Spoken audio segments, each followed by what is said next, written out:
Hola, muy buenas a todos y a todas, bienvenidos y bienvenidas a un nuevo encuentro. Hoy estamos para leer un capítulo del libro Psicología y Derecho, aportes desde la subjetividad. Más concretamente el capítulo 1, que es titulado La psicología en la República Argentina, orígenes, desarrollo y situación actual. Así que empecemos.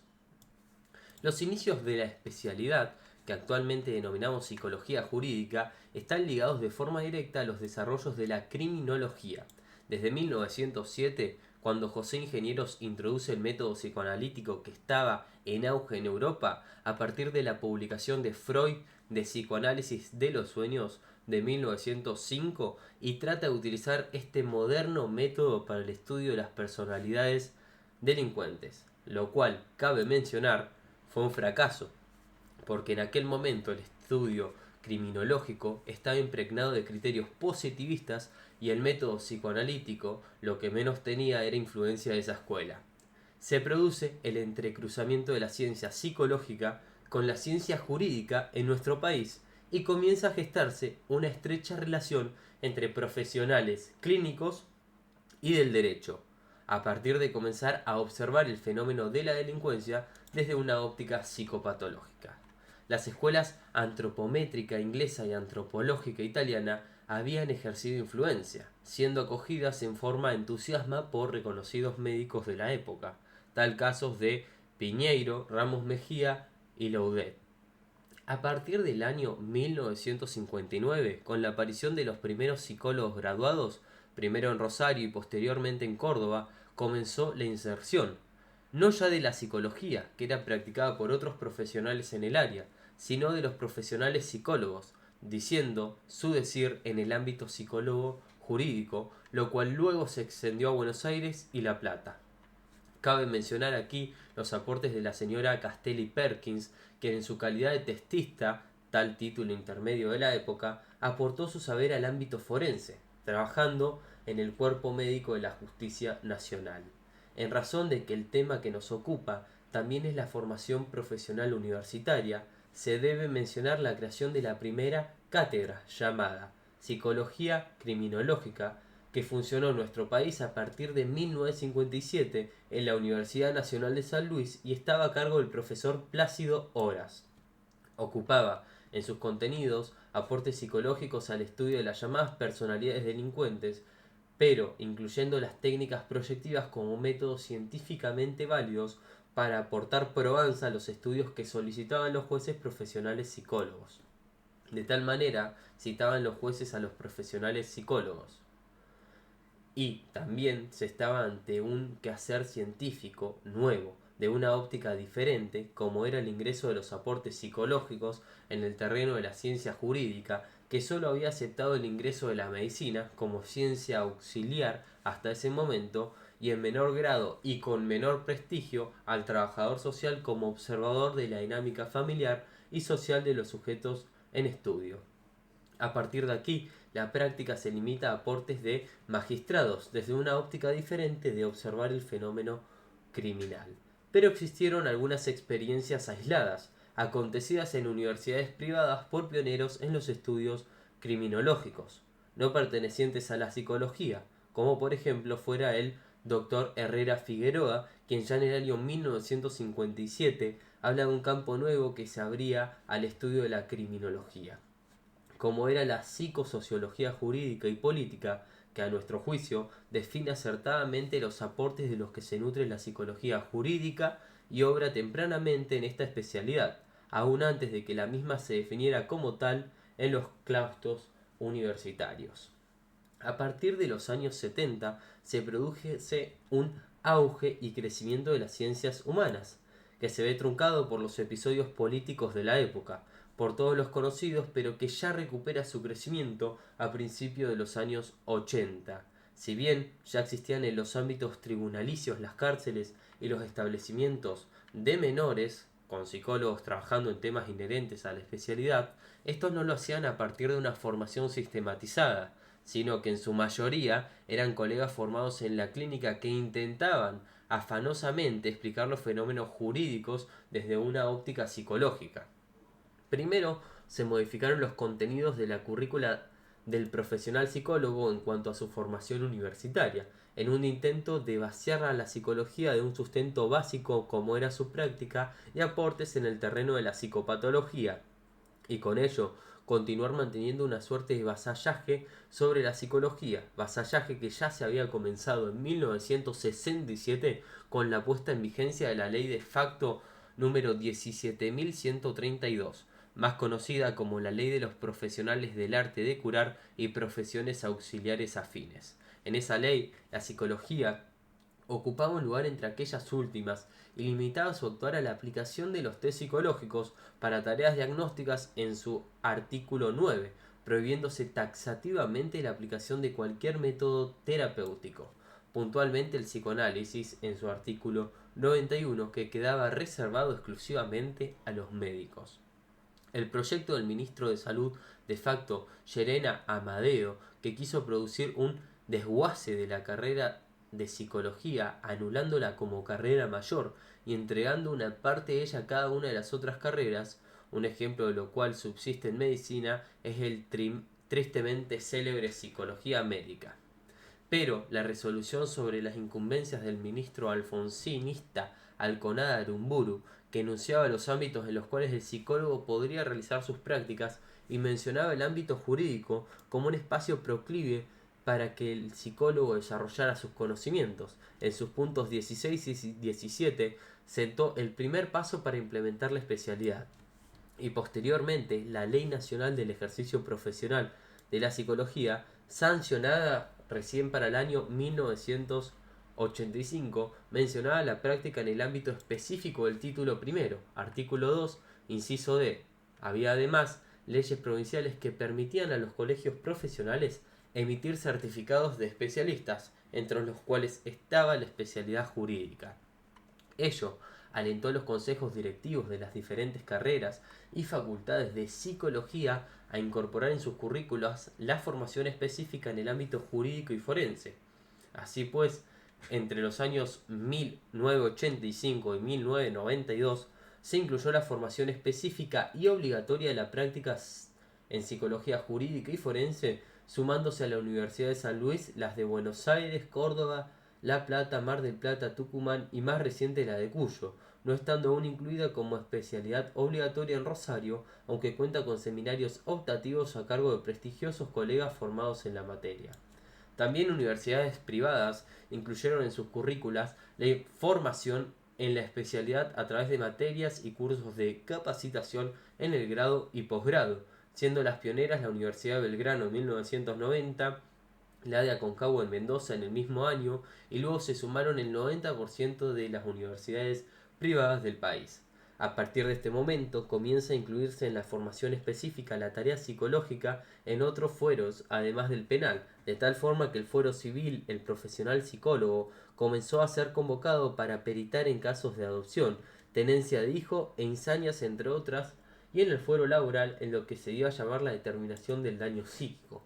Por supuesto, se continuó ensanchando su campo de entendimiento, pasando a ser consultados en casos de violencia familiar, maltrato de menores, maltrato de ancianos, prostitución y comercio infantil.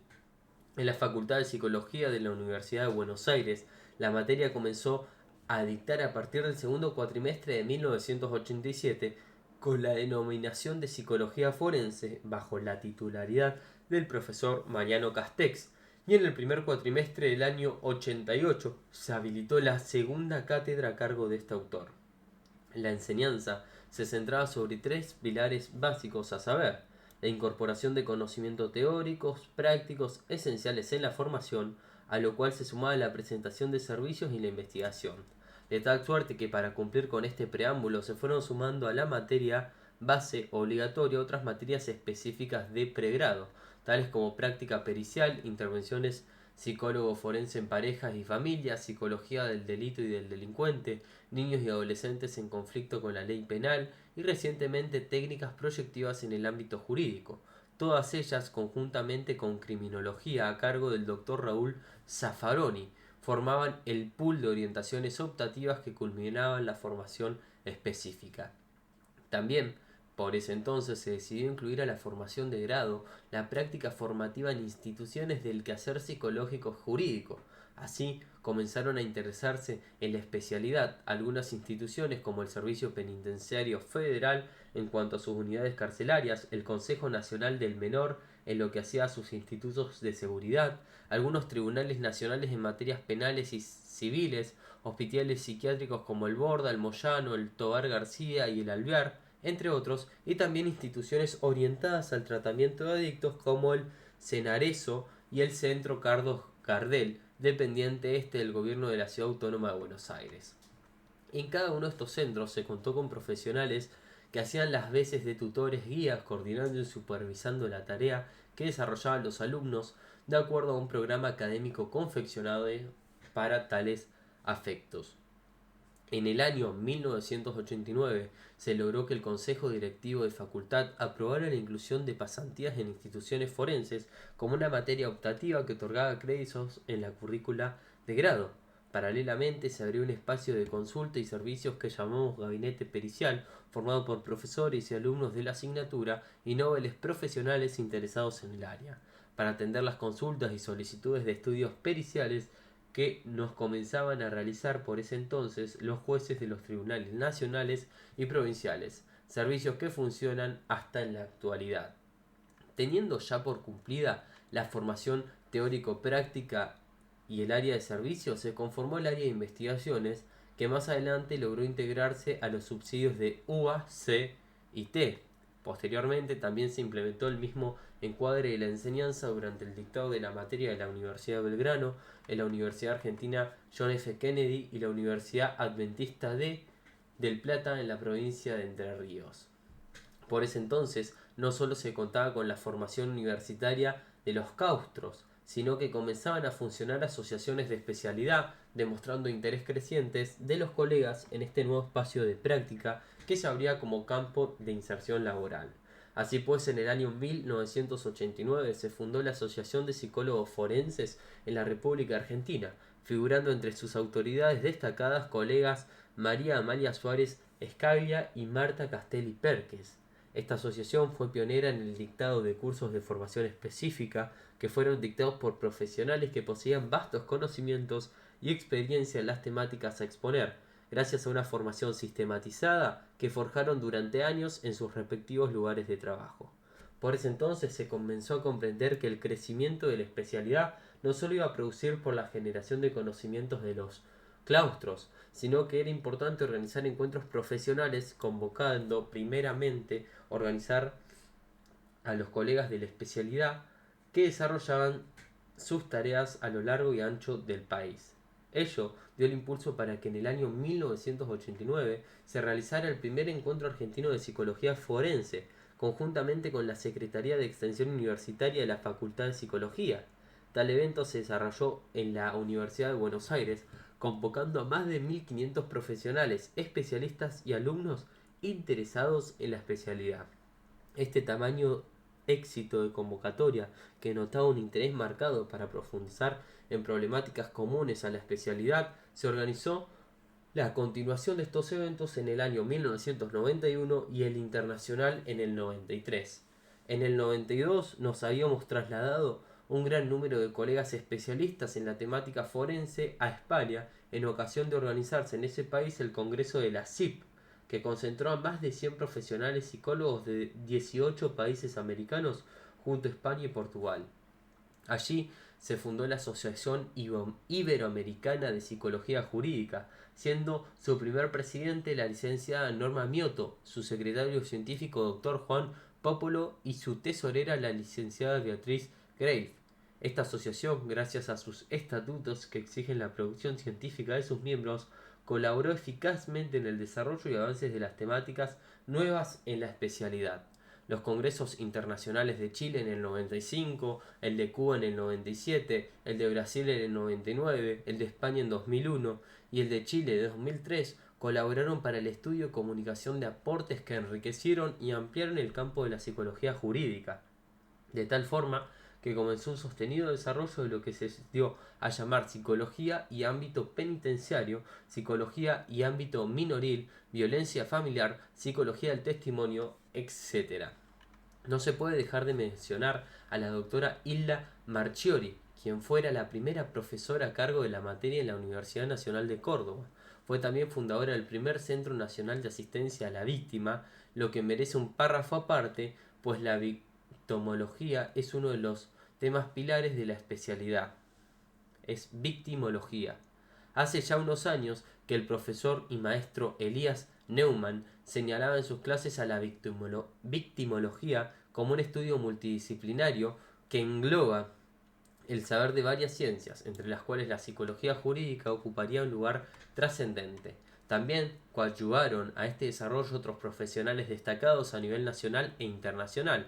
quienes cada uno en su especialidad colaboraron para desarrollarla y nutrirla de aportes profesionales originales, convirtiéndola en pocos años en la segunda área de preferencia de los alumnos de carrera de psicología, siguiendo la orientación clínica. Se debe aclarar, esta no es la historia completa del desarrollo de la psicología jurídica en nuestro país, sino que hubo otros valiosos aportes e importantes episodios sucedidos a lo largo de los años, que de una u otra manera contribuyeron al avance de la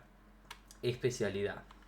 Los ámbitos de la inserción profesional. Si bien es sabido que nuestra especialidad nació bajo la denominación de psicología forense, hace ya años que se ha realizado un cambio en la denominación de la materia correspondiente a la carrera de grado de Facultad de Psicología de la Universidad de Buenos Aires. Una razón fundamental para este cambio es la necesidad de la adecuación de la nomenclatura a las normas internacionales de la psicología jurídica. Es más abarcativa que la forense, en cuanto a esta última limita su práctica al ámbito de foros o fueros, mientras que la jurídica es contemplativa de la otra y además se extiende para incorporar la práctica psicológica que se desarrolla en instituciones del quehacer psicológico jurídico, como pueden ser unidades penitenciarias, institutos de asistencia y diagnóstico de niños, niñas, adolescentes, etc. La práctica profesional en la especialidad demanda de conocimientos específicos del discurso jurídico que lo habiliten para actuar en los diferentes ámbitos de inserción laboral, porque a partir de la promulgación de la Ley de Ejercicio Profesional de la Psicología, este es uno de los espacios a cubrir en la práctica. Desde hace décadas el psicólogo posee la inserción en este campo, siendo legitimado su ejercicio desde hace 2 décadas bajo el imperio de esta ley, durante las que fueron definidas sus incumbencias profesionales y fundamentalmente logró legitimar el rol del ejercicio profesional diferenciado, por lo tanto, de otras disciplinas.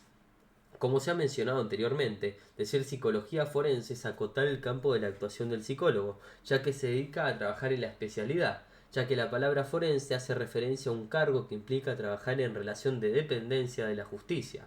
ser un empleado de ella. Por ello, la denominación psicología jurídica es la más apropiada para nombrar la actividad que, como psicólogos, llevamos a cabo en ámbitos que no son jurídicos, pero que están atravesados por este discurso. Con esta aclaración se abre camino a la comprensión de los roles que el psicólogo puede desempeñar en esta especialidad. El sujeto inserto en la sociedad es atravesado por el discurso jurídico y psicológico.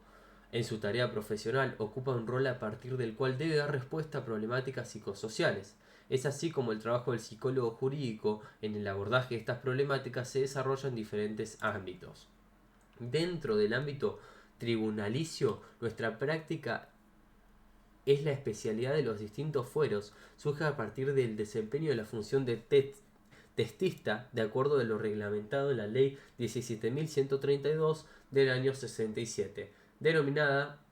del ejercicio profesional del arte de curar, las carreras médicas y paramédicas y especialidades afines. Esta ley limitaba el ejercicio profesional de la psicología a la función de meros auxiliares de la medicina, que solo podían aplicar su saber en el diagnóstico de trastornos mentales y en la aplicación de test psicológicos. En ese ámbito, en los principios, el psicólogo trabajaba abocándose a realizar evaluaciones que luego eran supervisadas y firmadas por el médico,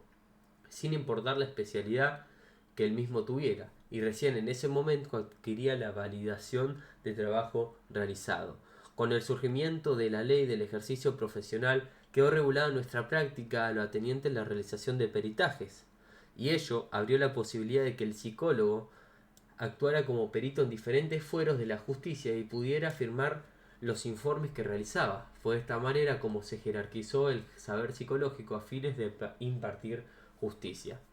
La función del perito en los diferentes fueros resulta disímil en su finalidad, aunque idéntica en su naturaleza. Así, en los juicios que tramitan ante la justicia civil, su intervención se realiza en juicios sobre daños y perjuicios, insania, inhabilitación, protección de personas, divorcios, régimen de visitas, cuidado personal de los hijos, violencia familiar, adopción, nulidad del matrimonio, testamento, etc.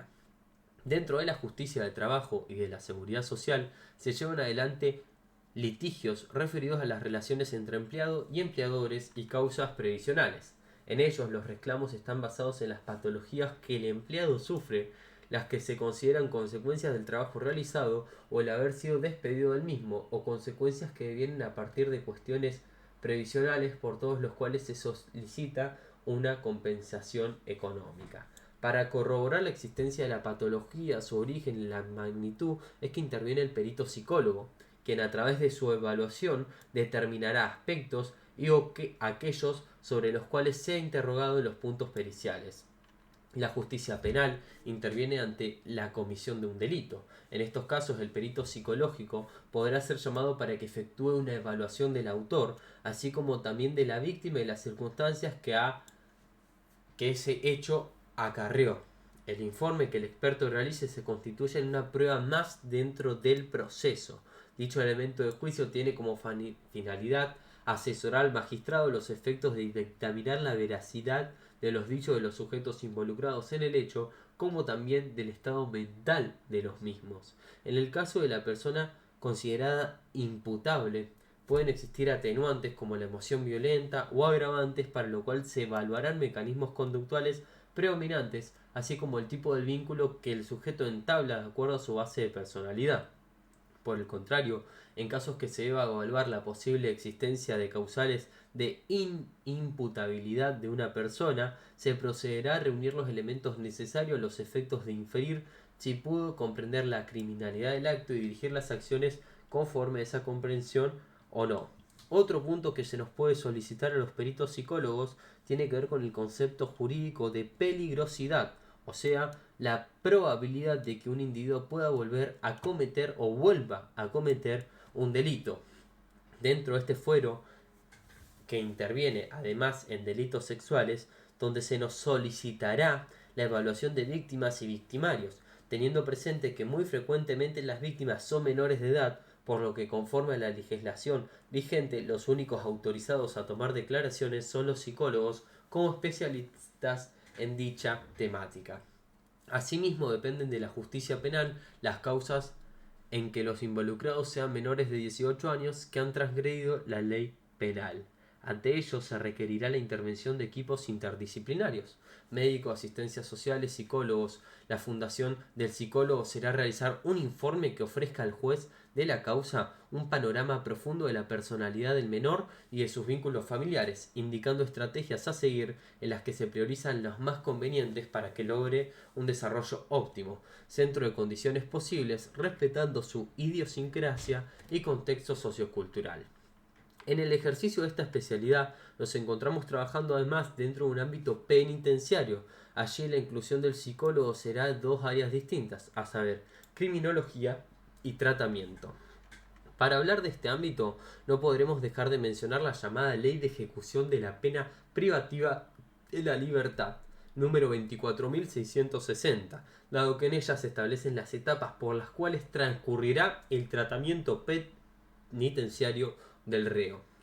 Esto hace referencia a la denominada progresividad del régimen penitenciario, que consta de un periodo de observación, un periodo de tratamiento y un periodo de prueba. Ello no deja por fuera nuestra labor, ya que se deberían presentar informes periódicamente al juez que intervenga en la causa sobre la conducta del sujeto dentro de la institución. Para la confección de dichos informes, el servicio penitenciario tomará en cuenta la evaluación, el abordaje y la evolución del interno en las distintas áreas. Acá cabe aclarar que tal progresividad del régimen es aplicable en los casos en que se trate de condenados con sentencia firme, aunque para el caso de internos sin sentencia firme la ley prevé la posibilidad de que opten por acogerse al régimen, lo cual será oportunamente computado al momento del dictamen de la sentencia definitiva.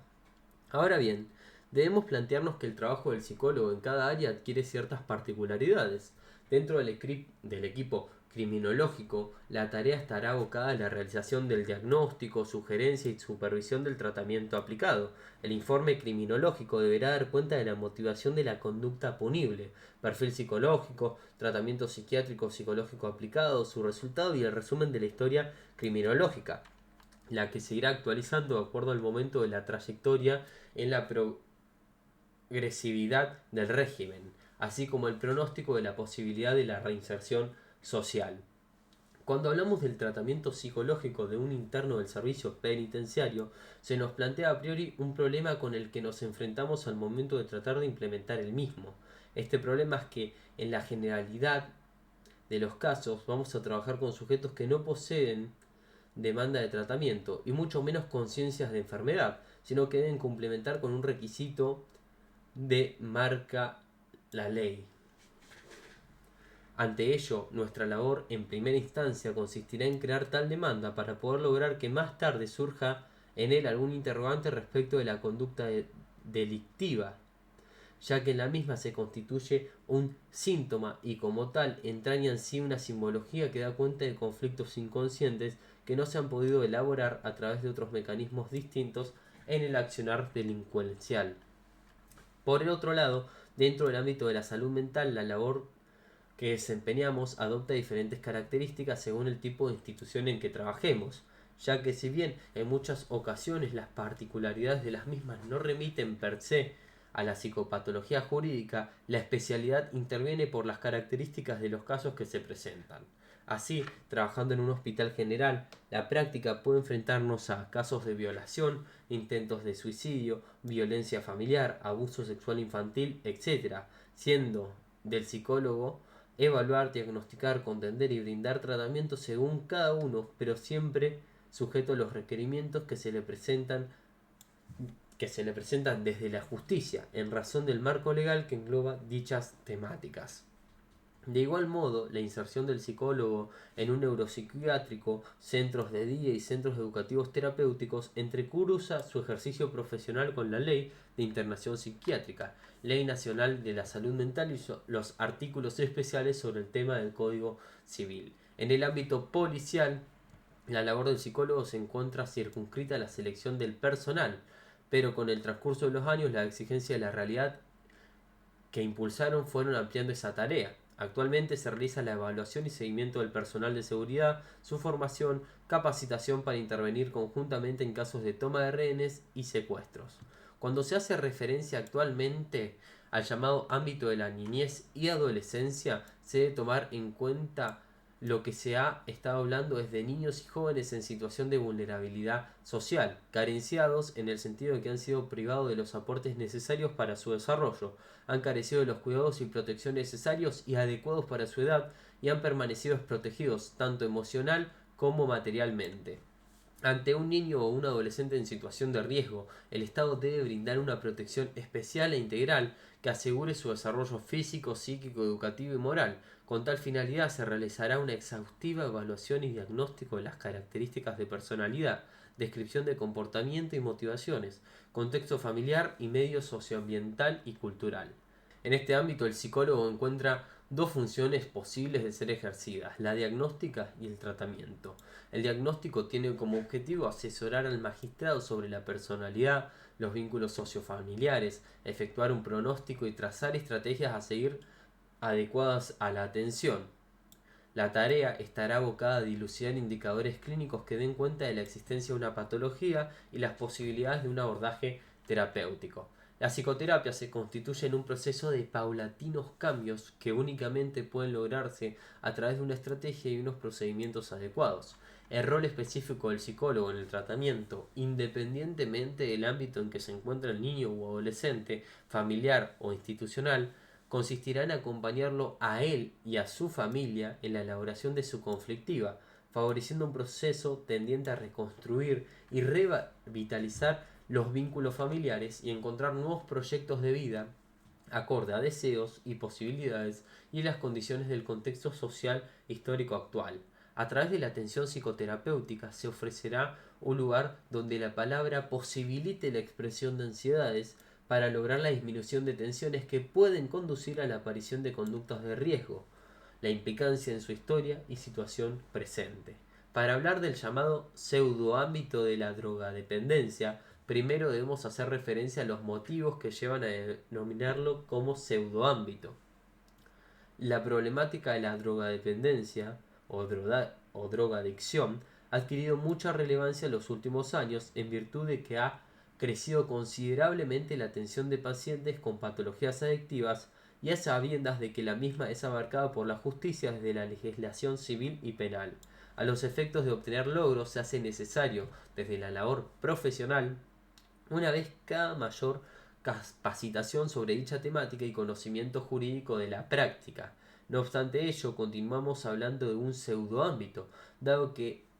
es el único que se encuentra a su nombre la mención de patología o síntoma, según la corriente que se elija, además de tratarse de una problemática con la cual nos podemos encontrar en cualquiera de los ámbitos de inserción profesional, sea tribunalicio, de salud mental, policial, penitenciario y minoril. Esto sin desmedro de las particularidades que adquiere el abordaje que debe realizar el psicólogo según el ámbito en el que se desarrolla dicha práctica.